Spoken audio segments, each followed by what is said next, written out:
বুদ্ধিমান খরগোশ আর বোকা সিংহ। অনেক দিন আগে এক গভীর বনে বাস করত এক বিশাল সিংহ। সে ছিল বনের রাজা, কিন্তু বড্ড অহংকারী আর রাগী।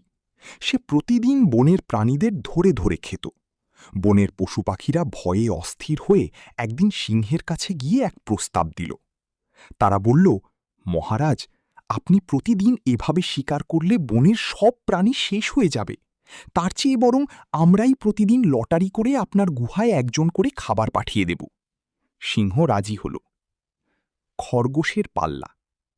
একদিন লটারিতে নাম উঠল এক ছোট্ট খরগোশের। খরগোশটি ছিল খুবই বুদ্ধিমান। সে মরতে চাইল না, তাই একটা ফন্দি আঁটল। সে ইচ্ছে করে সিংহের কাছে যেতে অনেক দেরি করে ফেলল।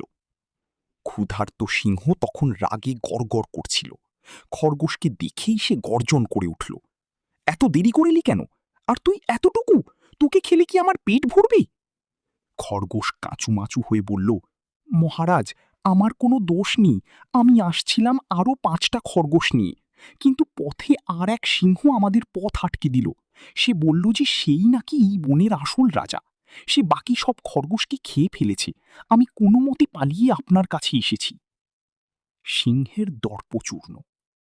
নিজের রাজ্যে অন্য রাজার কথা শুনে সিংহ রেগে আগুন হয়ে গেল। সে চেঁচিয়ে বলল, কোথায় সেই সিংহ?